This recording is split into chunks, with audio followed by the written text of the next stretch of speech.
কেকের উপরে এত সুন্দর সুন্দর রোজ ফ্লাওয়ারগুলো দেখতে এত ভালো লাগে আমার কাছে। আর এগুলো তো ক্রিমের তৈরি, এই ক্রিমের গোলাপগুলো আরও বেশি ভালো লাগে। আপনারা কি দেখতে চান এই ক্রিমের গোলাপটা কিভাবে বানিয়েছি? দেখতে হলে অবশ্যই ভিডিওটা পুরোটা দেখতে হবে। আর যদি ভালো লেগে থাকে অবশ্যই শেয়ার করবেন, লাইক করবেন।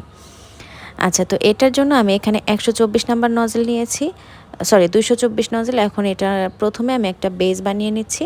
এরপর প্রথমে একটা কোলের মতো করে সাইড দিয়ে হচ্ছে যেভাবে দেখতে পাচ্ছেন এভাবে করে জাস্ট পাপড়িগুলো দিয়ে দিতে হবে উল্টা সিয়ের মতো করে। এরকম করে একটা একটা করে আমি সবগুলো বানিয়ে বসিয়ে দিচ্ছি। আর কালারের জন্য, লাইটের জন্য কালারটা ঠিকমতো বোঝা যাচ্ছে না। এটা হচ্ছে অনেক সুন্দর একটা পিঙ্ক কালার ছিল। তো এখানে আমি উপরে 3টা ফ্লাওয়ার করেছি আর নিচে 2টা ফ্লাওয়ার এভাবে বসিয়ে দিচ্ছি।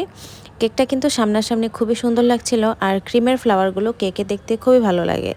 আর্টিফিশিয়াল ফ্লাওয়ারগুলো দিয়ে কেক বানালেও সুন্দর লাগে, কিন্তু আমার কাছে কেন যেন ক্রিমের ফ্লাওয়ারগুলো দিলে কেক বেশি ভালো লাগে দেখতে। উপরে কিছু সুগার বল দিয়ে দিলাম, 2টা নন এডিবল বাটারফ্লাই আর 2টা নন এডিবল লিফ। এই তো পুরো কেকটা। কেমন লাগলো সবাই অবশ্যই জানাবেন।